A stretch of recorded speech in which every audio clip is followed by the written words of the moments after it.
So, have you ever heard of the game Hansa Teutonica? Yes. Game 2009, so old rusty game.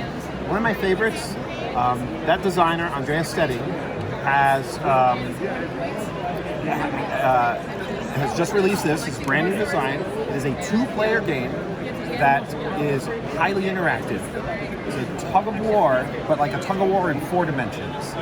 The game is based on events in 16th century Germany, where the cities of Hamburg and Altona, who are neighbors, were struggling to prove themselves to be the most vital, most vibrant, most progressive, most successful city of the region. Spoiler, Hamburg won. Altona is a district or area in that region. But 16th century, this was up for grabs, and that's what the 2 players are doing. They're each representing one of those 2 cities. On the board are 4 different categories where we are going to vie for control. There are legal cases that are going to, this is actually a row of legal cases. This is the first that will be resolved. And in each legal case, there's a cube that shows whether or it will resolve in the favor of Altona, which is already that blue color, or Hamburg, which is the brown color. Right? So this is something that players can manipulate in preparation to have those resolved, and then cards where there are certain benefits, certain outcomes that will affect things favorably or not, depending on the player who won. We have the shipping lane. So the second category that we're vying for is sort of to build a shipping fleet. A sizable fleet accomplishes all kinds of things. So we might pursue a shipping strategy. We have alliances with different cities, right? So these are relationships with other cities across Germany and in Europe, actually. And then in the center, we have the prestige track, which clearly is just what is the public perception, which city is on top. And what I love about this is each of those 4 categories can trigger an end game win condition. So for example, if the heart is pushed to the furthest end, that city wins immediately. Game's over. Right? So we are but all of these categories also bring benefits. So I need to try and understand, is my opponent pushing to use that as their winning strategy, or they're just taking advantage perhaps of what the immediate benefits are of their card. Right? Around the edge, we see all these rectangular cards. You'll see white. Most of them are these light beige cards, and then there are 4 that are faded yellow. The white cards are a rondelle. They're actually in the order that they recommend for the start.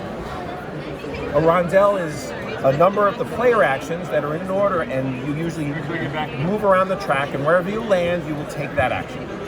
This being a duel game, a highly interactive game, instead of each player having a marker on the rondelle, there's only 1. So it's a shared marker. And on a player's turn, you're going to move that 1, 2, or 3 spaces forward, and for free, and then wherever you land, you'll take that action. Very quick. If you want to push it further, like most rondelle games, you can pay. There's a cost to it. It gets progressively more expensive, but you have options.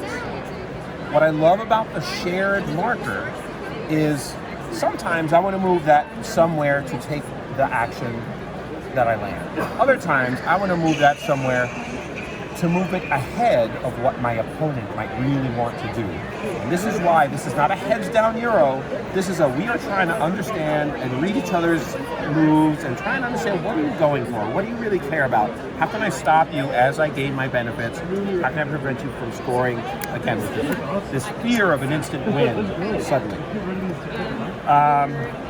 The yellow cards, instead of being played, they actually enter your hand, so you can play them in another time. So that is a strong boost for a future turn, and there's a whole deck of them. The card will get replaced as the space is open.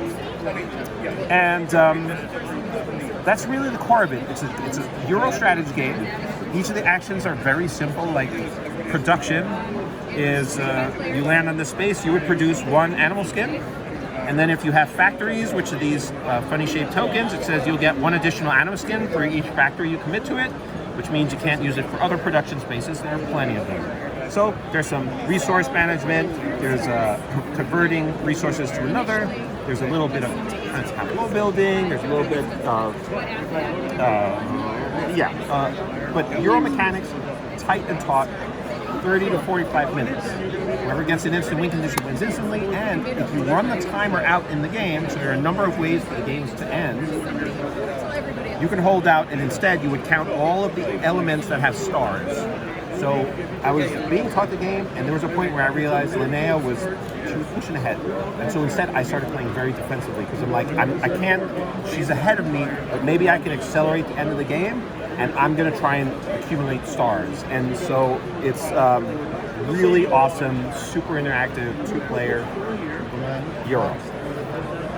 Thanks for watching our video. We hope you enjoyed it. And if you did, click that like and subscribe button.